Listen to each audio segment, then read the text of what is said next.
Welcome to our channel. Today we how to enable Google Home Control for Nest Thermostat in USA. Detailed guide step by step clearly. To enable Google Home Control for your Nest Thermostat, start by ensuring you have the Google Home app installed on your smartphone. Open the Google Home app and sign in with your Google account. Make sure your smartphone is connected to the same Wi-Fi network as your Nest Thermostat. Next, tap the plus icon in the top left corner of the app to add a device. Select Set Up Device from the options provided. Choose Have Something Already Set Up to connect to an existing Nest account.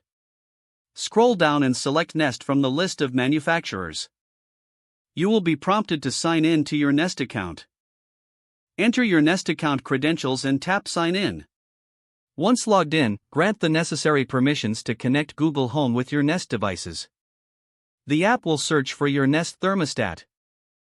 When found, select your thermostat from the list to link it to your Google Home account. After linking, you can customize its settings within the app. To test the setup, try voice commands such as Hey Google, set the living room temperature to 72 degrees. If everything is, you can further manage your thermostat through the Google Home app at any time. Ensure your device is updated regularly for the best performance. Now you can control your Nest thermostat seamlessly using Google Home. Enjoy the convenience of managing your home's temperature with just your voice. If the page does not load, refresh the browser or try again in a private or incognito window.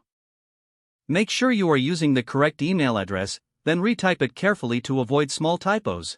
If your password is not accepted, use the reset option and create a new strong password you can remember. Check your spam folder for verification or security emails, then complete any requested confirmation steps. Enable two-factor authentication if available to improve account security and reduce unauthorized access risk. After signing in, review your profile details so your contact information and settings are accurate and current. If you see an error message, note it down and try again after restarting your device and internet connection. Log out when you finish, especially on shared devices, to keep your account and payment information secure. If the page does not load, refresh the browser or try again in a private or incognito window. Make sure you are using the correct email address, then retype it carefully to avoid small typos. If your password is not accepted, use the reset option and create a new strong password you can remember. Don't forget to like this video and subscribe to our channel for more step-by-step tech guides.